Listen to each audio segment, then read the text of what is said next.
Hello, my name is Victoria Farrow and I'd like to talk with you today about Asian style cooking. I've said Asian style because we'll be working with Asian recipes, but in many cases adapting them somewhat for more readily available ingredients and supplies. Asia refers to a huge area. For this introduction, we'll look at some recipes from China, Korea, Thailand, Vietnam, and India. This will be by no means a comprehensive look. Rather, I'll be sharing some tips on techniques and some favorite recipes of mine. A handout that includes full recipes for all dishes discussed, as well as a list of pantry items, is included at the end of the presentation. We'll work with East and Southeast Asia first. It's difficult to cook Asian foods without at least a few special ingredients. For East Asian cooking, it's helpful to have soy sauce, rice vinegar, and a sesame oil. To me, those are the most essential ingredients for your pantry. It's great to add a hot pepper sauce of some sort if you like spicy foods, and oyster sauce and hoisin sauce are two flavorings used a great deal for sauces. Sweeteners, noodles, or rice are also helpful to have. I mentioned sesame oil as a key pantry item. When we hear oil, we often think of frying, but generally sesame oil is instead used as an added flavoring. Toasted sesame oil is made from toasted sesame seeds. Toasting nuts, seeds, and spices boosts their flavor, so toasted sesame oil is much more strongly flavored than regular sesame oil. I really like sesame flavor, so I use toasted sesame oil for most recipes. If you want a milder flavor, you could substitute regular. Essential fresh ingredients are ginger root and garlic. Remember that ginger root can be frozen whole. You can actually grate it straight from the freezer with a microplane grater. Cilantro is also used in many recipes, and dried cilantro is not a good substitute. I chop and freeze any extra cilantro so I can use frozen cilantro whenever fresh isn't available. I enclose the chopped cilantro in foil and put the foil packet in a freezer bag in the freezer.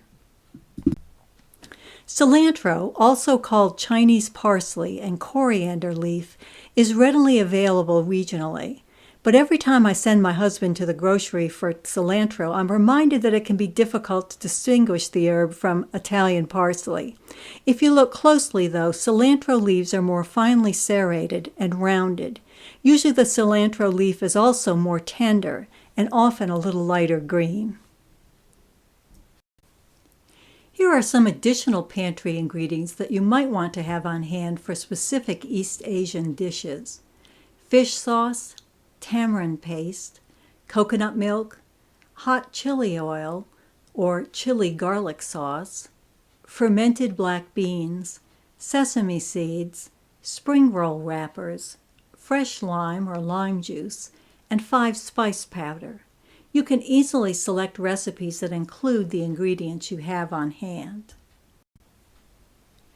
When we hear Asian cooking, we often think immediately of stir-frying, and we will be looking at that technique in some stir-fried recipes. But Asian cuisine includes other dishes, and I'd like to introduce you to a few of those first. Let's start with a salad I make a lot. It's great because it uses very few ingredients, is easy to make, and can be made in advance of the meal. It also keeps very well for several days. It's called Chinese smashed cucumbers. It's called smashed cucumbers because you literally smash cucumbers. The recipe works best with hothouse or English cucumbers. Those are the long, thin cucumbers wrapped in plastic in the grocery. They have very small seeds, and they're wrapped rather than being waxed, so you can use the peel. If you purchase waxed cucumbers, you will need to peel them and remove any large seeds. Cut each cucumber into thirds. Put the 3 pieces in a Ziploc bag and then smash with a rolling pin or pan. Each cucumber segment will break into 2 or 4 pieces. If the cucumber breaks into just 2 parts, cut through the center of each half to make 4 spears. Break each spear into pieces. You may have to twist if your cucumber isn't really crisp. You can also cut the spears into pieces, but the smashing and tearing results in more nooks and crannies that hold the dressing. Toss the pieces with kosher salt and then put in a colander over a plate to drain for 30 minutes. Next, combine the vinegar and garlic and let it sit for 5 to 15 minutes. The longer it sits, the more tame the bite of the garlic will be because acid tames garlic. When you're ready, add the soy sauce, the toasted sesame oil, and sugar to complete the dressing. The recipe calls for Chinese black vinegar, but I've given you a substitute with rice vinegar and balsamic vinegar. If you don't have those ingredients, you can find other combinations online that can substitute for the complex flavor of black vinegar. This recipe also includes some toasted sesame seeds. It's easiest to toast them in a dry frying pan over medium heat. Be sure to stir constantly and remove from the heat as soon as most are browned. Don't try to toast until all are a consistent color or some will burn. If you prefer, you can omit the sesame seeds. You don't need to rinse the cucumbers as most of the salt will have drained with liquid from the cucumbers. Combine the drained cucumbers, the dressing, and toasted sesame seeds and you will have a delicious salad that complements many Asian dishes. Another fresh vegetable dish we like to have a lot is the Thai or Vietnamese fresh spring roll. This is a great way to use fresh vegetables and herbs, and it's a nice alternative to salad. I've provided a recipe, but you can feel free to create new combinations for the filling. These spring rolls do require a special ingredient, rice paper, which is used to wrap the rolls. I also like to use rice sticks or thin rice noodles, which are just dropped into boiling water for a few minutes and drained. They provide a great stabilizing base for the vegetables in the spring rolls. I've also made them without the noodles. Both the rice paper and noodles are shelf stable and can be found in the Asian International Foods section of the grocery or in an Asian market. Prior to assembling the spring rolls, it's critical to prepare your ingredients. The rolls are delicious with fresh mint and cilantro, so I always include those herbs. Here I also have some cucumber sticks, yellow pepper strips, shredded carrots, thinly sliced scallions, and cooked shrimp, sliced vertically in half. I often make spring rolls with just vegetables, but shrimp is a nice addition. I usually include shredded lettuce, but in these times of the coronavirus, we don't always have all the ingredients we would like to have. The nice thing is this dish is very flexible. To my left, I have the rice papers with a pan of water in front of them for softening, and to the right are the cooked rice noodles. To make a roll, first place one rice paper disc in a pan of water large enough that the disc can lie flat. I leave it in the water for about 10 seconds until it's just becoming somewhat pliable. I then move it to a cutting board. It will not be totally soft yet. It will continue to soften as it rests. If you leave it in the water too long, it will become impossible to handle and tear. I dip my hand in the water and spread water over the round as it sits on the cutting board so it continues to soften. Next, I put a row of filling about 2 inches from one edge and extend it to about 2 inches from the two sides. I usually put the herbs and shrimp down first and then the noodles and then add the other vegetables. With this one, I forgot the herbs and had to add them on top, but the order really isn't critical. Next, fold the sides in over the row of filling. If there's any stiffness to the rice paper, just dip your fingers into the water and moisten it. Next, starting with the edge closest to you, start the roll. Tighten the filling against the wrapper. I use my fingers to pull the filling against the wrapper as I roll. The wrapper will stick to itself at the end. As you finish a roll, store it under moistened paper towels. You don't want the rice paper to dry out. If I'm making these for an event, I work extra hard to make them very attractive. In the example at left, the colors of the herbs and the pink uncut side of the shrimp show nicely through the wrapper. But the less elegant rolls in the center, made with wrappers that were cracked, will still taste great. They don't need to be perfect. As I make my spring rolls, I put them on a serving plate and cover them with a wet paper towel. As soon as I'm done, I cover the damp paper towel with plastic wrap. Note that I've used 2 pieces of plastic wrap in order to fully cover the plate so no moisture escapes. I've provided recipes for 2 dipping sauces for them, a spicy peanut sauce and a soy ginger sauce. Here we are about to have a spring roll with some of the peanut sauce. These are really fun to make and get easier and easier the more you make them. I'd like to share one more dish that can be served cold or at room temperature: Korean seasoned spinach. It really complements stir-fry dishes and is enjoyed by even people who don't normally like spinach. First, we need to cook the spinach. The original recipe called for blanching it, dropping it into boiling water. It's fine to do that, but I prefer to wilt it by rinsing it, draining briefly, and then putting the spinach in a dry pan, putting it on low and covering the pan. The water will clinging to the spinach will be enough to keep it from sticking. I cook just until all leaves are wilted and the stems are tender. I do leave spinach stems on for this and for most recipes. They cook quite quickly. When it's tender, put the spinach in a colander under cold running water to cool it quickly, to retain the wonderful color and to keep it from cooking further. Then remove excess water from the spinach. The easiest way to do that is to squeeze a handful at a time. You don't need to make it dry, you just need to remove enough water that the salad doesn't become watery. A few squeezes should do the trick. Next, loosen the handful to separate the spinach leaves a bit. Note that we don't chop the spinach in this salad. It's really delicious to have full leaves of spinach, even if the spinach is large leaf. I prefer this recipe when it isn't made with baby spinach. I do, though, usually trim the cut ends of the spinach stems off. I seem to have missed some with this batch. Mix the dressing of soy sauce, toasted sesame oil, and sesame seeds, and garlic. Dress the salad and you have a wonderful room temperature side that can be made in advance of the meal. Before we talk about stir-frying, I'd like to share another recipe, one I've been making for 40 years, for fried pork dumplings. I prepare the filling first. If you can find Napa cabbage, also sometimes called Chinese cabbage, it is the best to use.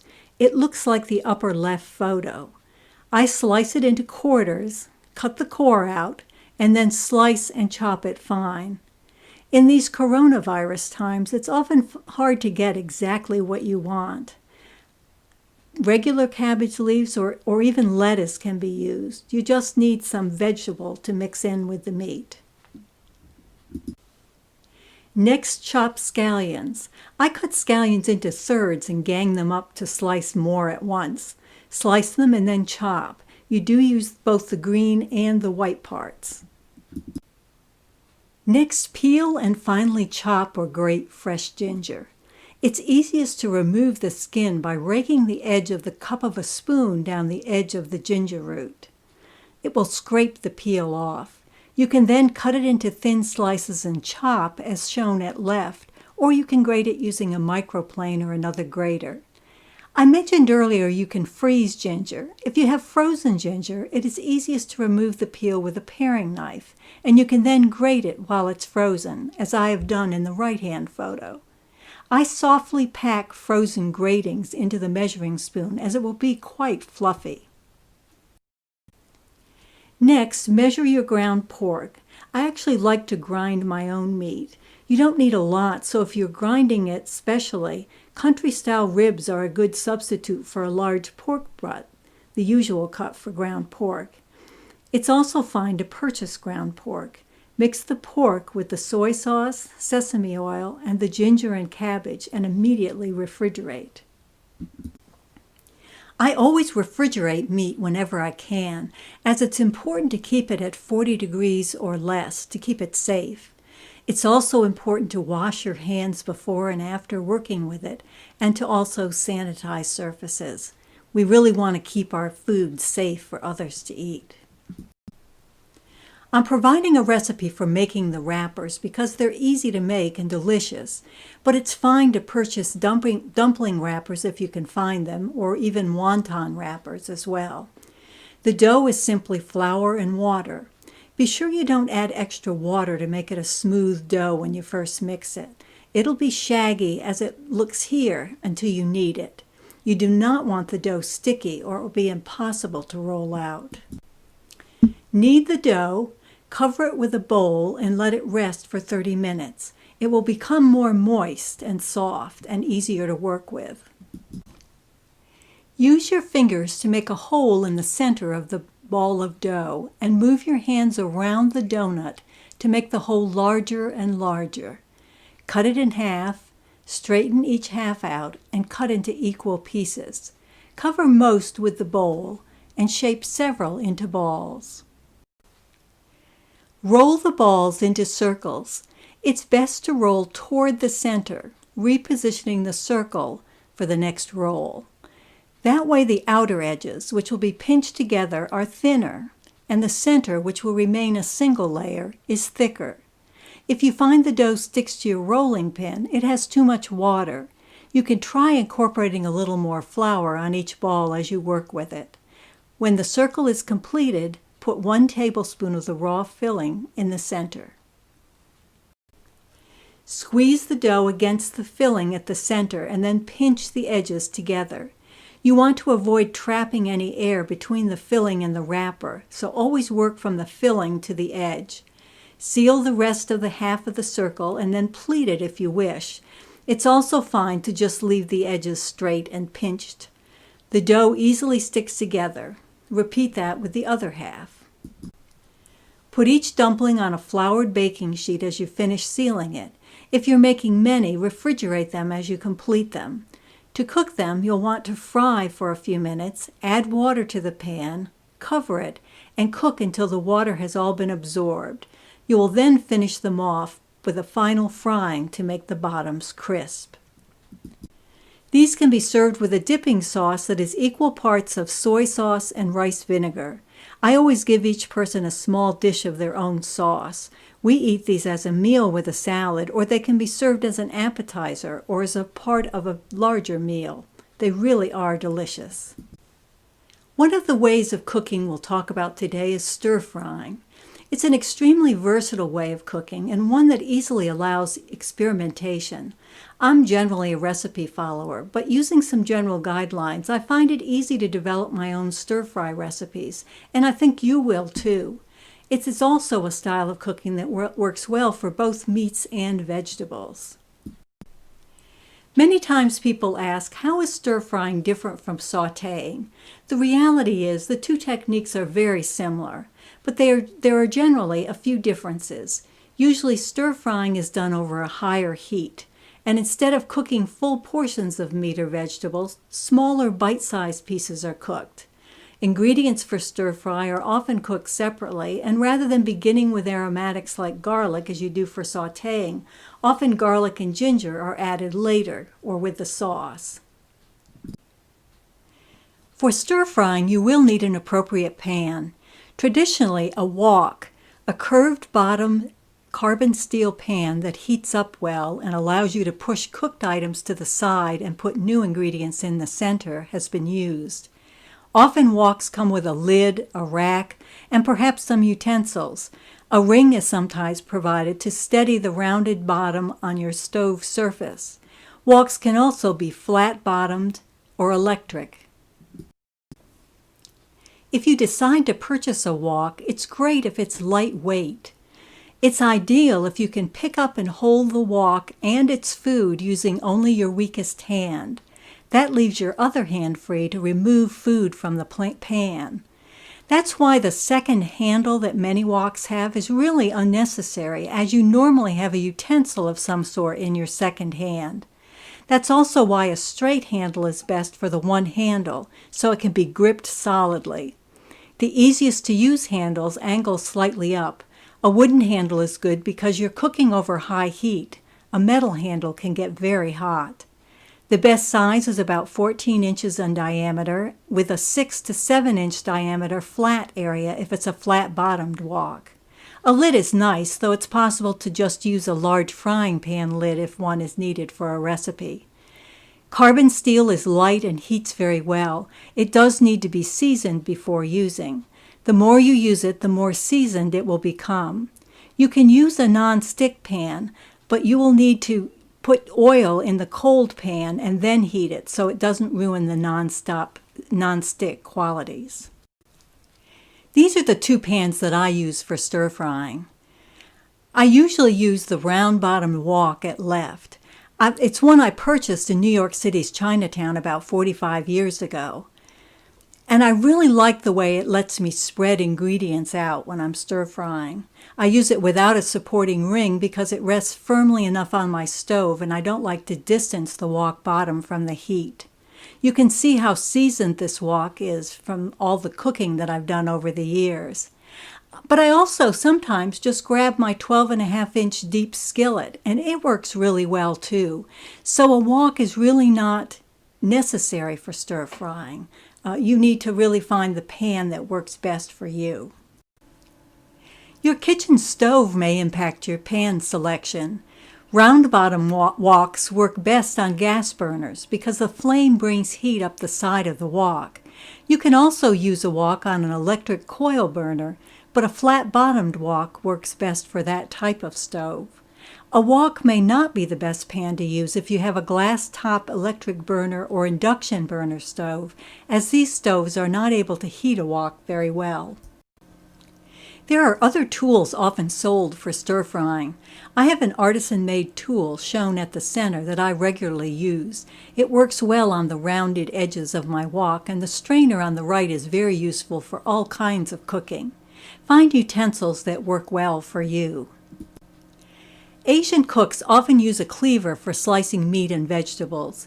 There are videos where you can watch chefs expertly cutting ingredients with incredible speed and accuracy. I must admit I don't have those skills and don't use a cleaver.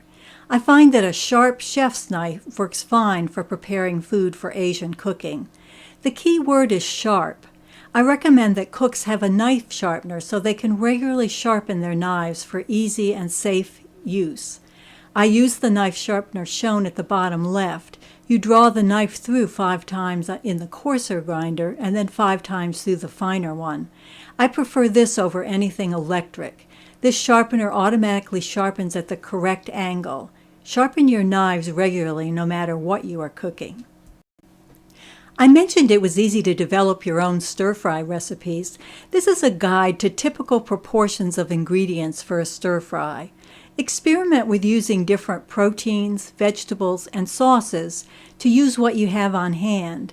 If you don't have time to make your own sauces, there are many bottled sauces now available. These proportions are also flexible. I usually use about half the amount of protein myself. Stir-frying is a great way to stretch a small amount of meat if you are trying to eat a more plant-based diet or trying to economize. I should mention that there are different options for cooking vegetables. I prefer stir-frying everything. I like the caramelization that happens, and I like my vegetables with a bit of firmness. If you want, though, you can blanch them first, dropping them into boiling water to pre-cook them somewhat and then add them to the stir-fry. You could even steam them completely and add with the sauce at the end. You can also stir-fry and then add liquid to the pan and cover to steam the vegetables. Any of these will work. If you are stir-frying them and making up your own recipe, be sure to determine your denser vegetables and cut them into thinner pieces, or begin cooking them earlier to be sure everything is done at the same time. That brings up planning, which is critical with stir-frying. The final cooking takes only a few minutes, but for that to be successful, you have to plan and prepare carefully. I often cook my rice a half hour or so before stir-frying to have that out of the way. The rice is fine at room temperature rather than piping hot. Normally, you prepare the protein you're using and prepare all vegetables and determine the order in which to cook them if you're not using a recipe, starting with those that will take the longest to stir-fry. I measure all sauces and oil, prepare any garnishes to be added at the end, and even select and position the serving dish and serving utensil, so once cooking is completed, the dish can immediately go to the table. I arrange everything in order. Chefs refer to this as mise en place. This means everything's set. Because ingredients in a stir-fry cook quickly and the pan is very hot, it is key that everything is prepared, measured, and sitting next to your cooking area, preferably in the order it will be added. The only thing not shown is the oil, which is also measured in a small bowl to the other side. You don't really want to have to measure anything while stir-frying. A stir-fry with a side of rice can easily be a meal by itself. If you want to include other dishes, it's great to include oven dishes or ones that are eaten refrigerated or at room temperature, so you're not trying to complete multiple stir-fry dishes at the last minute. Also, remember that if you're cooking for large numbers of people, you will need to stir-fry in batches in order to not crowd the pan. In the meal you're looking at, the asparagus dish is very good at room temperature, as is the rice, so only the chicken and tofu stir-fry had to be completed at the last minute. Let's now explore a few stir-fry recipes, but remember you can use the generic recipe and your favorite vegetables and sauces to easily create your own stir-fries. One of my favorite stir-fries is asparagus and shiitake mushrooms. It's quick to make, has great flavor, and tastes very good at room temperature, so it can be made before the last minute. It's best made with medium-sized asparagus and shiitake mushrooms, but it also works with other varieties of mushrooms and other size asparagus. Many warn against washing shiitake mushrooms, as all mushrooms will absorb water. I use a pastry brush to remove any visible dirt, but I must admit that I always give them a quick rinse and then quickly pat them dry. The stem on a shiitake is too tough to eat, so it needs to be removed. You can pinch near the cap and pry it off, or use a paring knife to slice it off flush with the underside of the cap. Next, cut each cap into thin slices. I usually stack 2 or 3 of these flat mushrooms and slice them at the same time. You can also use other mushrooms, but shiitakes have a wonderful flavor and texture for this recipe. Discard any stems or keep them for your next vegetable stock. Remove the tough ends from your asparagus. If you grasp the spears with the top in one hand and the bottom in the other, they will naturally break at the point where it becomes too tough to eat. The bottom should be discarded, cut into 2-inch lengths. It's better to have some pieces that are smaller than to not make the last 2-inch cut. Longer pieces are hard to eat. Finally, slice the green parts to 2 scallions. You can continue to slice into the light green area, but be sure not to slice into the white area. Save that for another recipe. Peel fresh ginger, as we discussed earlier, and grate. You can also use grated frozen ginger for this recipe. Combine ingredients for the sauce. Water, soy sauce. I always use low sodium if possible. Dry sherry or wine. You can substitute broth for this, or even a fruit juice like apple. Add your grated fresh ginger, toasted sesame oil, and canola oil. Assemble your ingredients in the order of adding them. Heat the wok, add the oil, and heat another minute. Add the asparagus and shiitakes. Be sure to wait at least a minute before stirring. This is one of the hardest things to remember. You want to give your ingredients a chance to get hot. After a minute or two, stir, but only occasionally for 2 to 3 additional minutes. The asparagus should get spotty brown. Add the sauce and cook for an additional 1 to 2 minutes, stirring once or twice until the pan is almost dry and the asparagus is crisp tender. Tip out onto a serving platter and garnish with the sliced green onions. This has become one of our favorite dishes. It can be served with rice on its own or as a side dish. It goes well with broiled fish and lots of other entrees, as well as with Asian dishes. Let's next make a stir-fry that easily becomes a plant-based main course. Thai spicy eggplant with sweet basil. First, slice the ends off an eggplant and then halve it. It's not necessary to salt and drain the eggplant.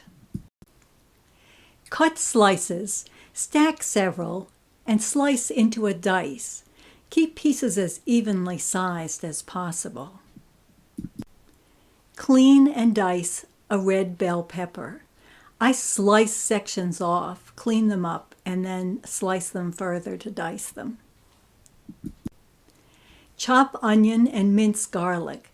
I use a garlic press to do that, but you can also mince garlic by hand, very finely chopping it. Prepare the sauce of reduced sodium soy sauce and rice vinegar. Measure out the brown sugar you will add separately, and wash and chop or tear fresh basil leaves. Stir fry the red pepper flakes in oil. You can adjust the amount to suit your taste. Note I'm using my deep frying pan this time rather than my wok. I find either pan works equally well for this. Watch that you don't burn the red pepper flakes. We fry them in oil before adding in other ingredients to extract flavor. It makes a flavored oil that will flavor our entire dish. Add the eggplant and stir fry until it's primarily translucent, as on the right. Add the red pepper and onion and continue stir frying. Add the sauce and sprinkle the sugar over it and stir fry. Then add the basil and serve. I'm serving it here with rice cooked with red cabbage. It works well with rice as a main dish, but can also be used as a side dish. It's really delicious. Next, let's cook a stir-fry recipe that includes both chicken and tofu, a soy product high in protein. If you're wanting to reduce your meat intake or introduce your family to eating tofu, this is a great first recipe. Tofu is found in the grocery store in a refrigerated section, often with produce like mushrooms. Once in a while it's with dairy products like cheese. I always buy firm or extra firm tofu, and I make it even firmer by pressing it. You can buy a tool designed to press tofu, but I remove it from the liquid in the container, place it on a dinner plate, place a second plate over it, and place something heavy like a bag of flour or sugar on top. I then set this in the refrigerator for at least an hour if possible. The more water that's pressed out, the more the tofu will hold its shape during stir frying. The blue arrow points to the liquid being pressed out. Prepare the sauce combining low-sodium soy sauce, lime juice, oyster sauce, honey, and canola oil. I have successfully substituted hoisin sauce for the oyster sauce in this recipe, and it's also worked well. Feel free to experiment. Slice the chicken breast across the grain. The red arrow indicates the direction of the meat fibers, and the broken white line shows the direction to slice. We always slice across the grain to keep the meat fibers short, which makes the meat more tender to eat. If you put your meat in the freezer for 45 minutes or so, it will be easier to slice. Cut slices into cubes and then cut the pressed tofu into similar sized pieces. I put the proteins in a refrigerator dish, add the marinade or sauce, cover and then refrigerate until 20 minutes before stir frying. You can gently turn the pieces over at least once in the marinade. Finely slice scallions crosswise into circles. Cut the broccoli into florets. I keep the pieces fairly small so they easily stir fry. Cut carrot sticks about the same size as the broccoli pieces. In stir fries, it's best to keep vegetables cut in similar size pieces if you'll be adding them to your pan at the same time. Toasted cashews are included in this dish. The original recipe called for frying them in oil in the wok, but I find them too oily done that way. I toast them in a dry skillet over medium heat or in a toaster oven at 350. You could also use a full oven, but I always hate to heat it up for something so small. However you toast them, be sure to stand there and watch them. They burn very quickly. They're an oily nut, so no oil is needed. These are a great flavor and texture addition to the dish. Assemble your ingredients. Be sure to take any meat you're going to stir fry out of the refrigerator about 20 minutes before frying. That will keep your meat from cooling down your wok or frying pan. You want the meat to fry, not to simmer. Note that I have my tofu and chicken draining to avoid excess liquid during the initial frying. I'm capturing the sauce because we'll add it to the wok later. This recipe is a little unusual in that you stir-fry the vegetables first and then remove them from the pan. Whenever cooking a meat or even a vegetable and removing it from the pan, I always put it in a clean dish rather than using the dish it had been in before cooking, to avoid any possible contamination. Fry the drained proteins. Spread them in a single layer and let them sit for at least a minute before stirring. You want them to brown a bit. Be sure to stir gently and not too often. I have put all the protein in at once, and you can see that it's really too much to fry at once. Usually we only stir fry about 8 to 12 ounces at a time. You can see the marinade sauce collecting, so there's a danger of the protein not frying properly. When that happens, I push the proteins above the liquid in the wok so they can continue to fry dry. Add back in the vegetables and add the leftover marinade or sauce and the cashews and stir until warm through. I've made this recipe replacing the chicken with shrimp and the oyster sauce with hoisin sauce, and it was also delicious. This makes a great meal with rice. The flavor is very mild, so it makes a nice meal for experimenting with eating Asian-style food. And as I mentioned earlier, it's a great way to introduce tofu and more plant-based eating. This next recipe is a really interesting variation on cooked greens. It's stir-fried Asian greens. The recipe calls for a pound of Asian greens, but I've found any greens work well, such as kale. Here I'm actually cooking some of the flower buds and stalks from kale plants and the leaves and tender stems from my Brussels sprouts plants that overwintered. Strip whatever leaves you're using from the ribs or stems. You can do that by hand or with a knife. Chop the ribs or stems and put them in a bowl. Then chop the leaves and put them in another bowl. Mix the sauce of low-sodium soy sauce, balsamic vinegar, brown sugar, and water. Mince the garlics and gather all of your ingredients.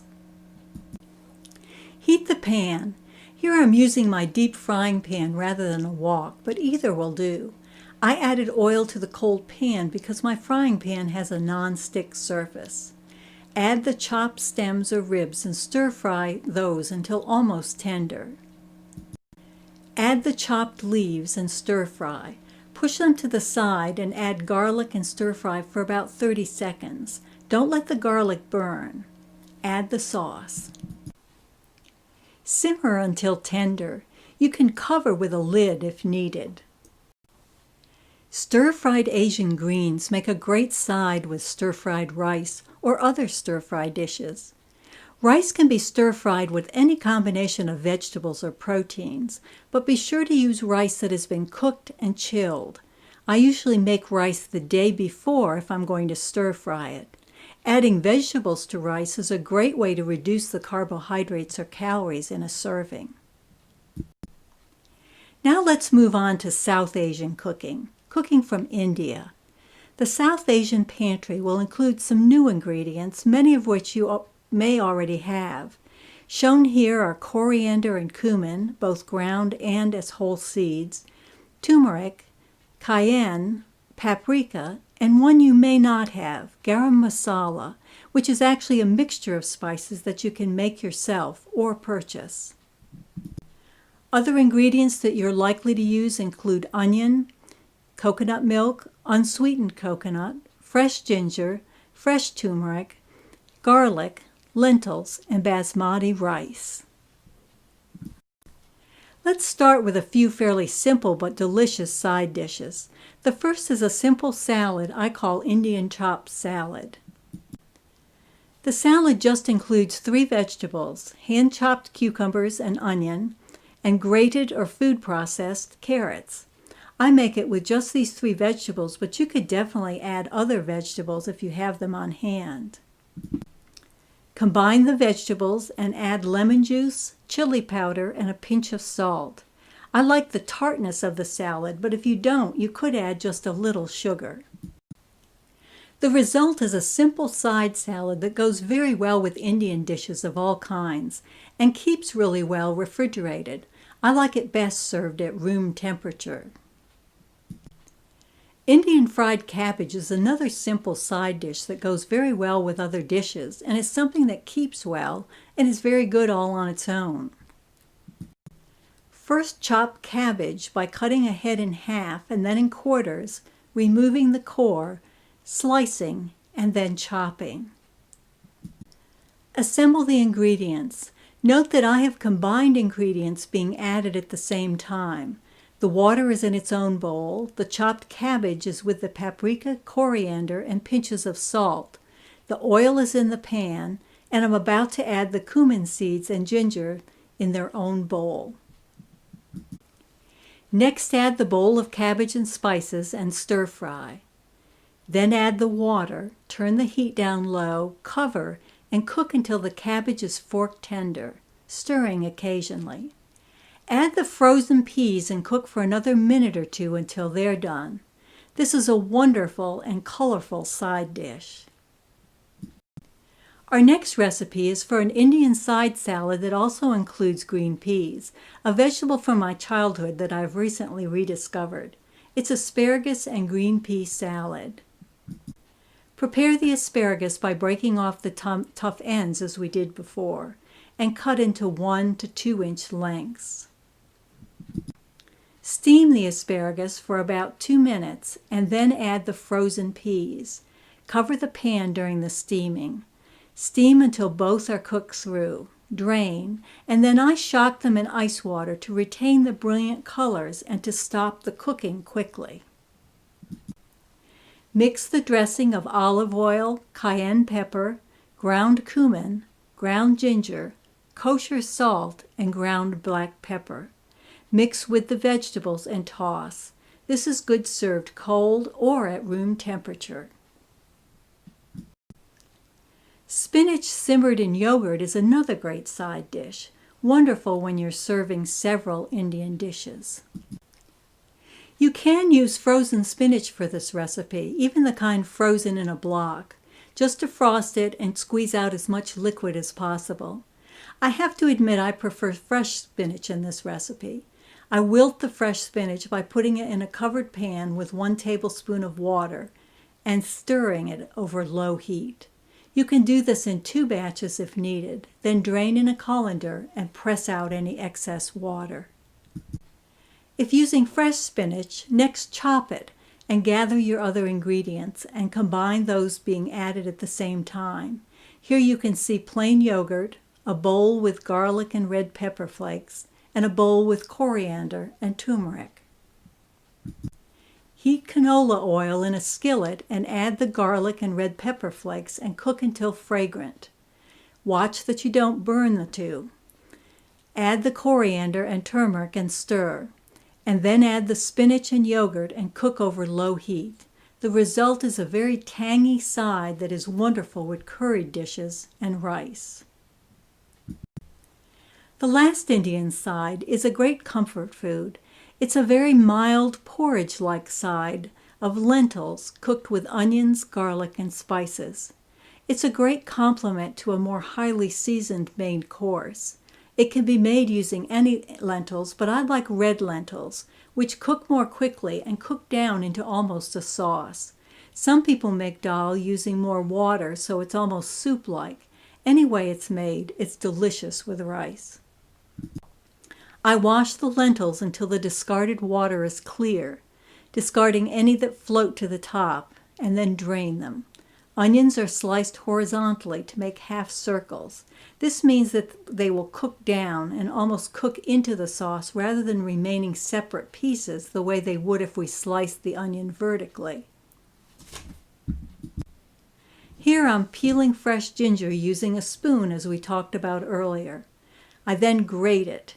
Garlic is chopped and all the ingredients are arranged on a cutting board, ready for adding to the dish. Many Indian recipes use ghee as their oil for cooking. Ghee is basically clarified butter that's further cooked to brown the milk solids, which gives it a more complex flavor. You can purchase ghee in some stores, but you can also make it yourself by heating butter over a low heat, straining off the foamy whey that arises to the surface to leave just the oil and some milk solids that sink to the bottom of the pan. Heat it further to brown, but not burn the solids at the bottom, and then strain through a cheesecloth. The result is ghee, which can be stored at room temperature for a short period of time. I store it in an airtight container in the refrigerator.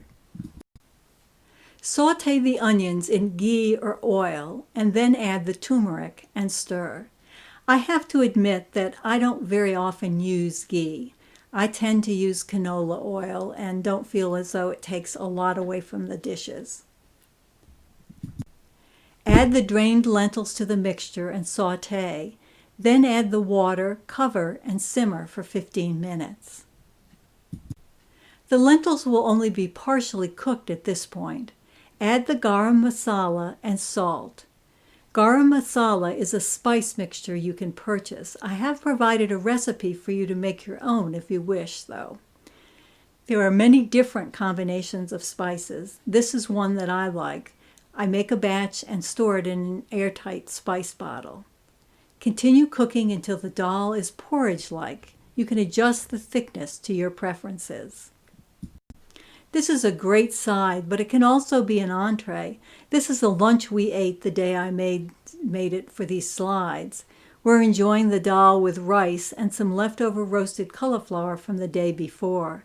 Keep in mind that a dish like this integrates well with dishes that are not necessarily Indian. With this being a main dish for us, with no spicy entree, I added a little cayenne to give it a little more character.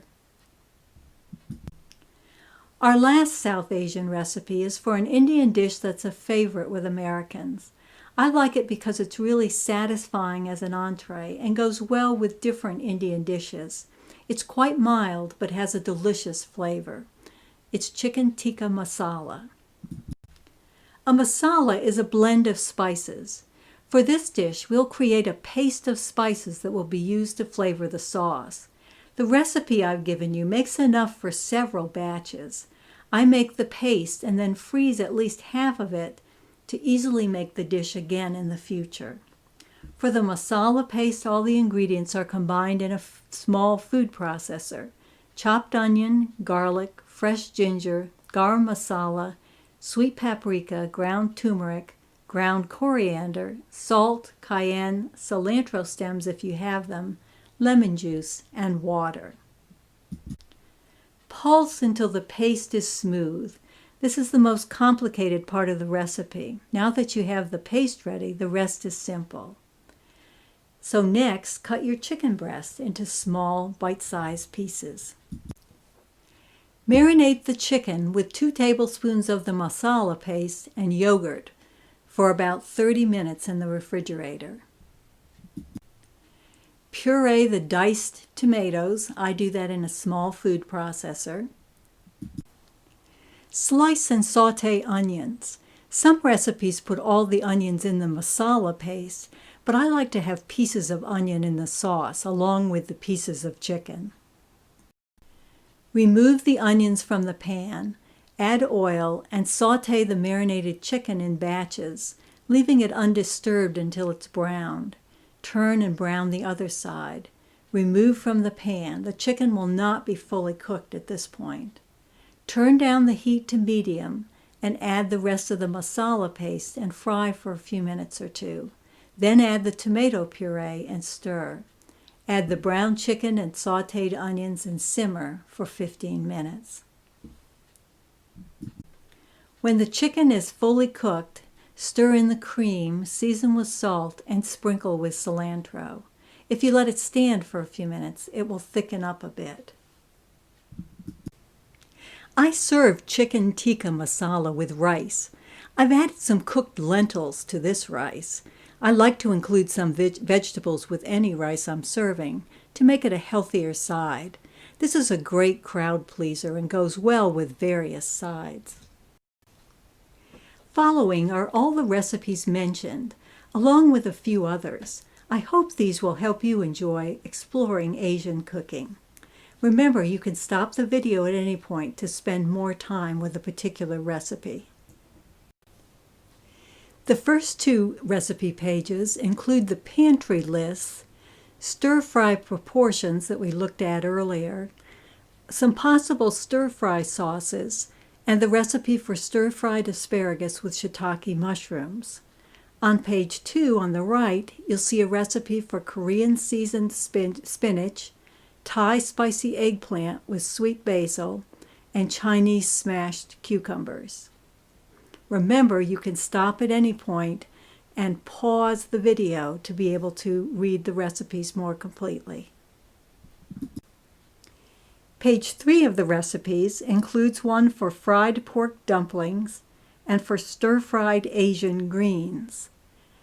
Page 4 of the recipes includes a recipe for chicken, broccoli, and tofu stir-fry, and it also has a box with some homemade substitutions for unusual ingredients or ingredients that you might not have on hand.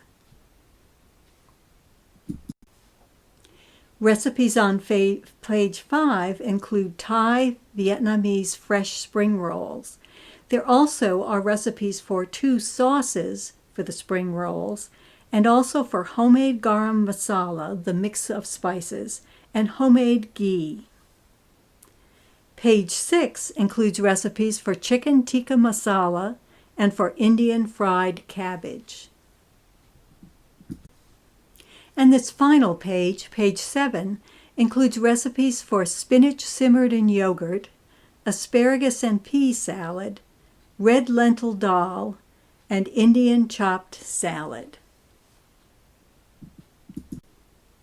Thank you for your interest in this presentation and in Asian cooking. We hope you enjoy the recipes.